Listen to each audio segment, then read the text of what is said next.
Okay, this is a story that started 11 years ago. I had a brother named Levi Yochanan Abalafia, and he lived in Berkeley, California for about 40 years. He painted houses. He lived with a Filipino woman, had two young adult daughters, and they lived at 1810 Grant Street in Berkeley, California. And my brother worked for many years for a guy named Yehuda Ferris and his wife Miriam, who claimed to be Hasidic Orthodox Jews from the Chabad Lubavitch organization. And we come from 7 generations of rabbis in the holy city of Safat, Israel.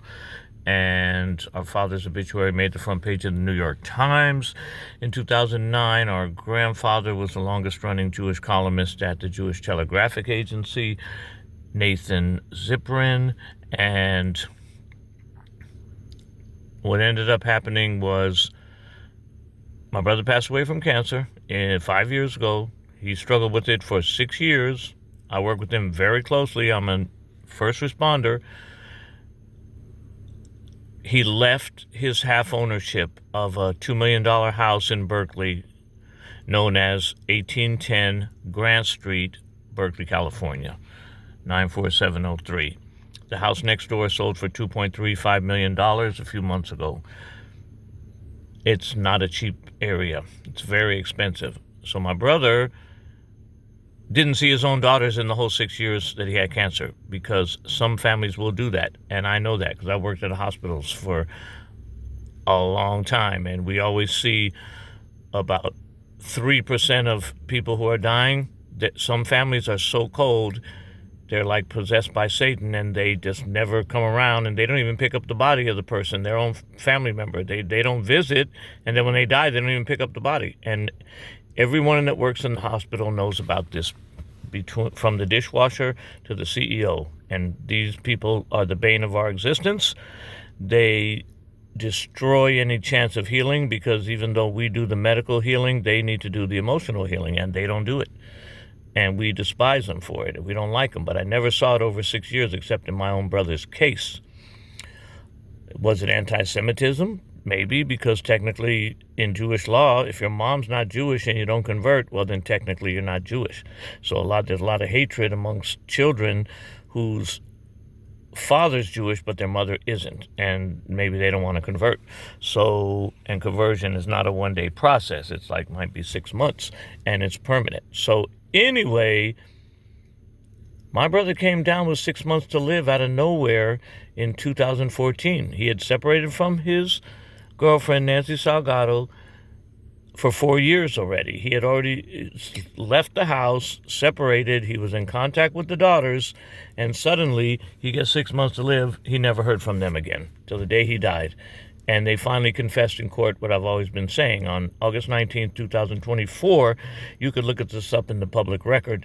There was a hearing on August 19th, 2024 in Alameda County Superior Court, case number RP22120163, which is the 2019 trust of my brother. They said, well, we never spoke to him one time in the whole 6 years before he died. And that's what I've been saying. So now it's official. They confessed.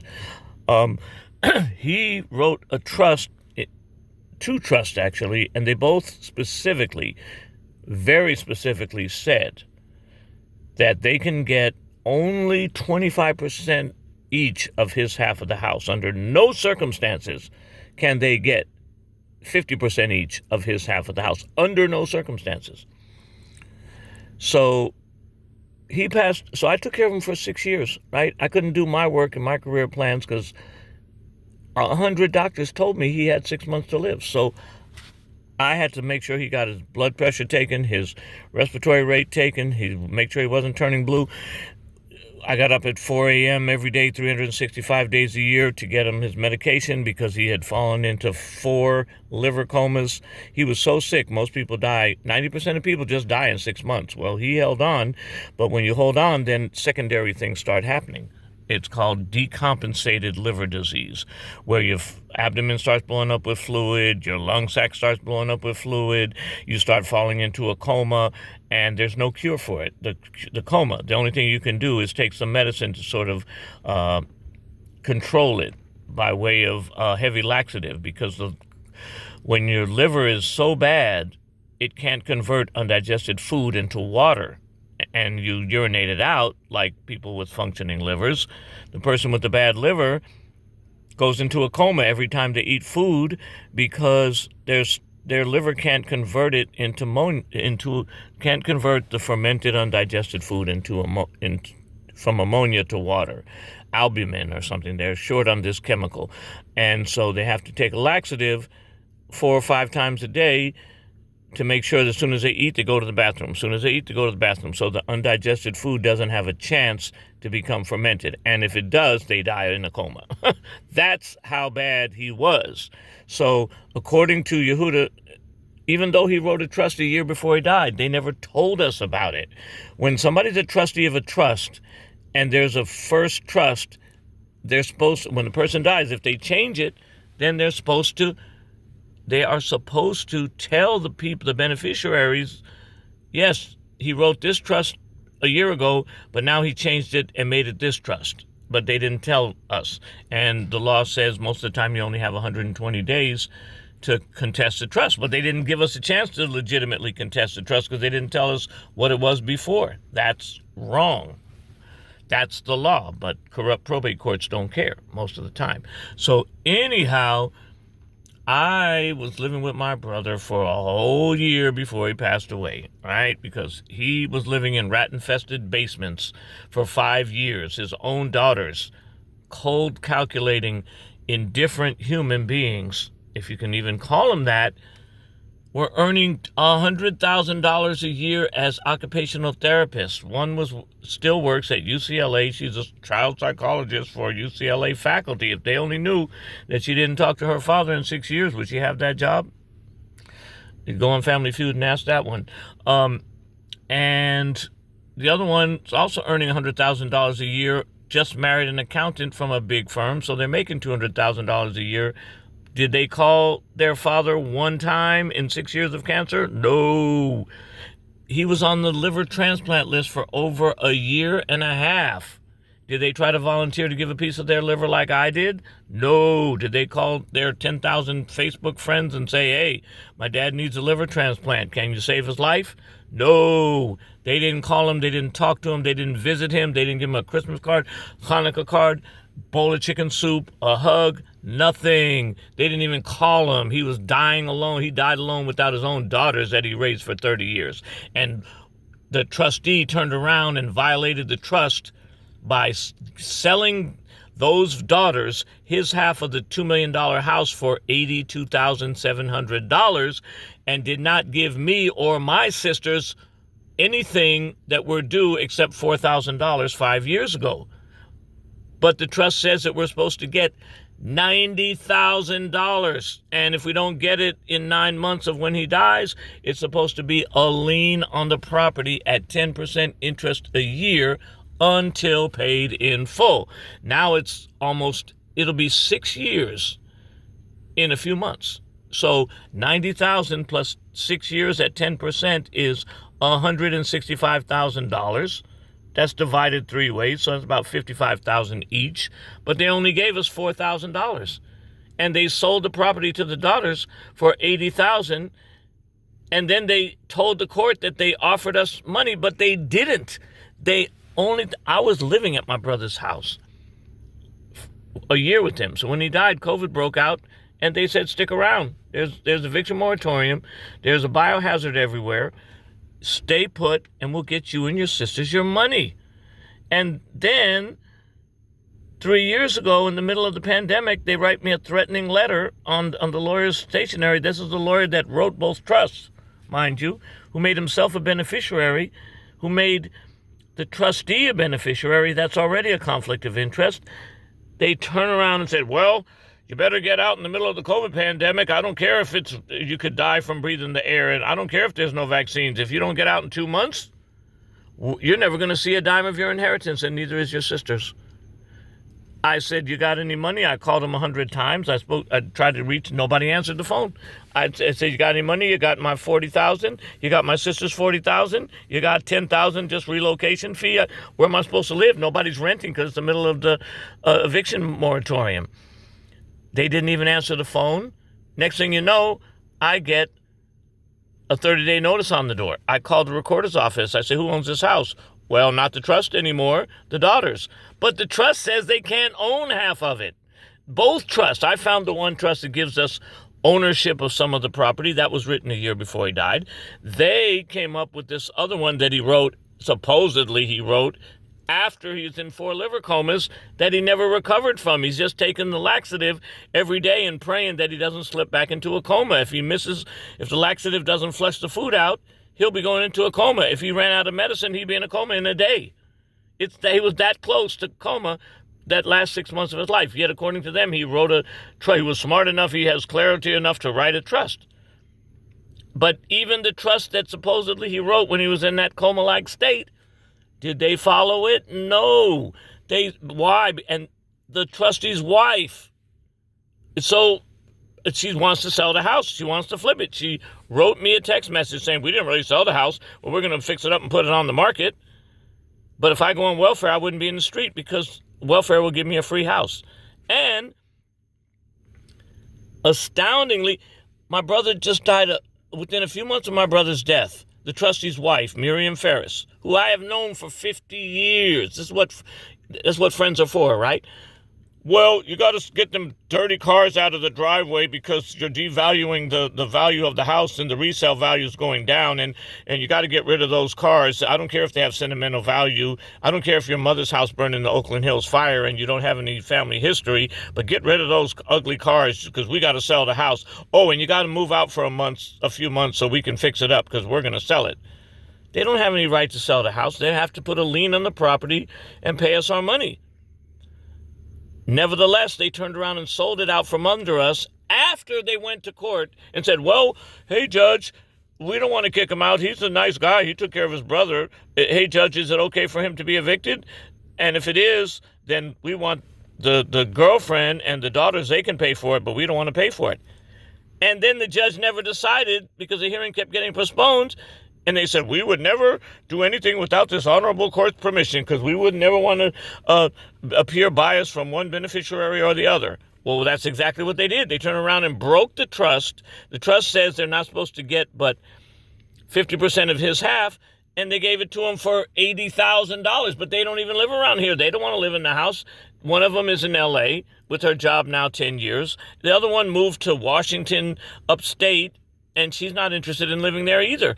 And the mother doesn't want to live there because she's got mansions that she lives in. She inherited millions from her late brother who died 2 years before my brother did. So, and guess what happened to me? I turn around and I get the 30-day notice after they sold the property for $80,000. I was interviewing probate attorneys for 2 years, and nobody wants a case because they said it's only $1 million. We don't even consider taking cases where the whole value of the trust is only $1 million. Why don't you just forget it, man? It's only $1 million. What's it to you? Who cares about $1 million? That's what they said. But I interviewed thousands of them, 40 hours a week, 8 hours a day for 2 years. And they all said, sorry, we don't handle little cases like that. And then they're too busy because so many people died during COVID that they're up to their neck in business with millionaires and $5 million trusts and $10 million trusts. You know, one lady told me she charges $1,000 an hour.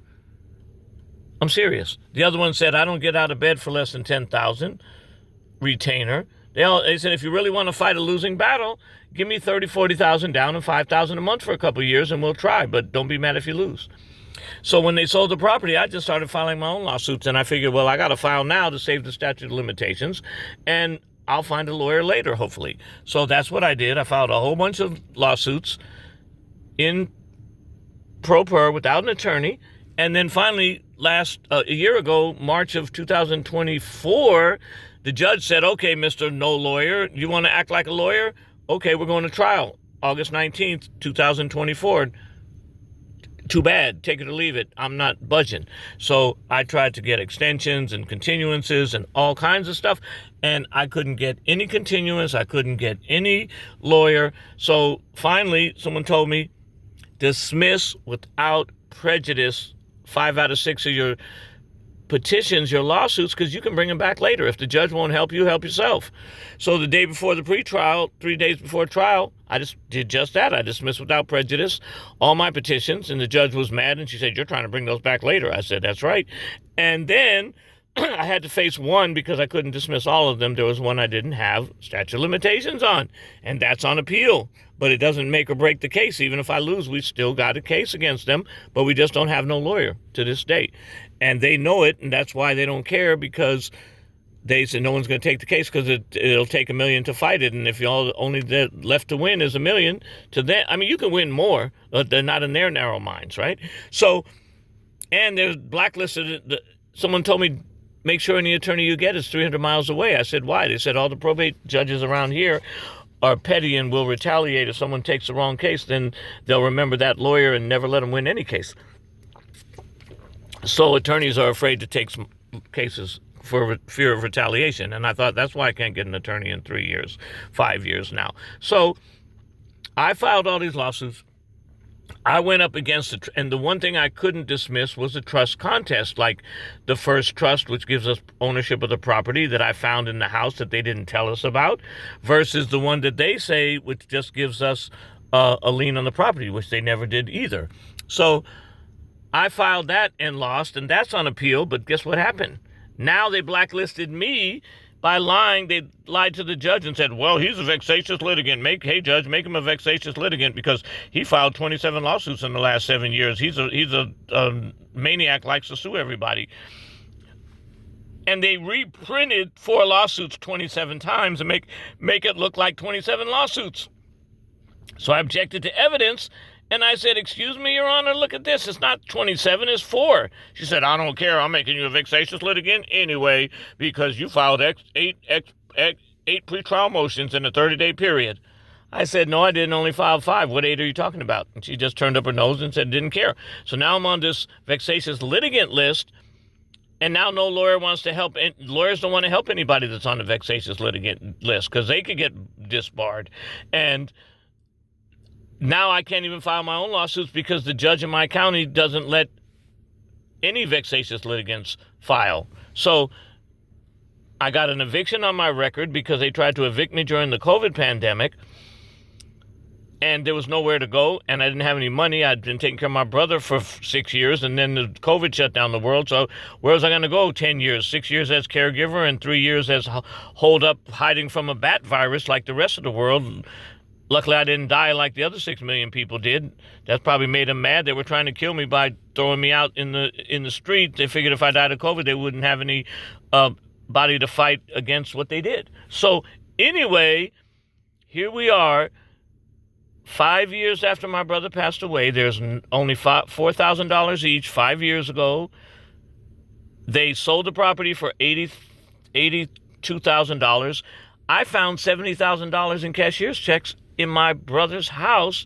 He took all his money out of the bank 3 weeks before he died and put it in a garbage can, the checks, and I almost threw them out. They were made out to him, and like an idiot, I gave them to the trustee, $85,000, and he never gave us a penny. And now it's 5 years later, and we got $4,000. What happened to the $85,000? What happened to the lien on the property with interest until paid in full, like my brother said to do in the irrevocable trust? Means you can't change it. What happened to the lien on the property? What happened to the $90,000? But now, guess what now? Now the trustee has gone to court asking the court that I not be allowed to tell this story, that I not be allowed to present this story to the media or to newspapers or to any clergy in their whole denomination because they're trying to cover up what they did. Okay? Well, that's the story, and that's horrible. And the name of the person, the trustee, is Yehuda Ferris of Chabad of the East Bay. He's a chaplain at the Fresno County Jail. His wife is named Miriam. She inherited tons of real estate.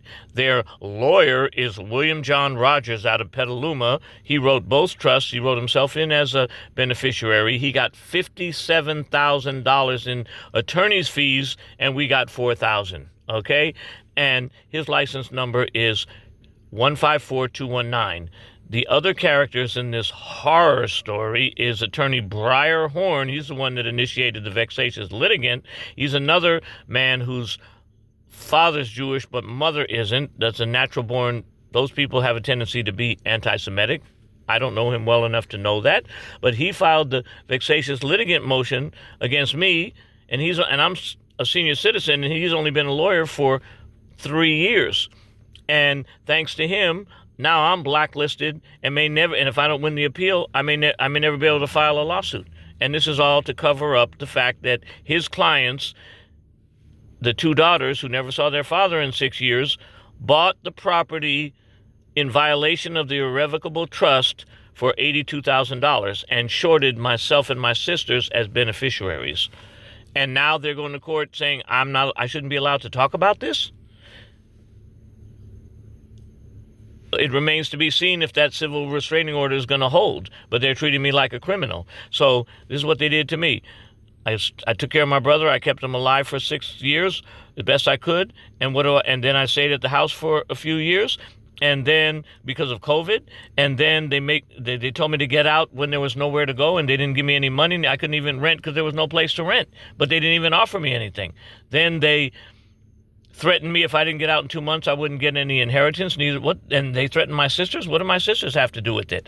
And I couldn't leave. There's nowhere to go. They didn't want to give me any money. They didn't offer anything, but they lied and said, we'll accept this offer and get out in 2 months. There wasn't any offer. If the judge right now asked them to provide evidence that there was an offer, they wouldn't be able to produce it because there isn't any evidence of an offer. They never made an offer. And that's the whole truth of the whole thing right now. And on top of that, eviction, $15,000 judgment, eviction on your record, then you got vexatious litigant, and now they're going to court saying that I shouldn't be able to talk to newspapers, I shouldn't be able to talk to the media, nor should I be able to talk to any clergy in their whole denomination in the whole United States. This is the story of my brother's trust and the trustee and his attorneys. Okay? It's been 22 minutes, but you heard it first.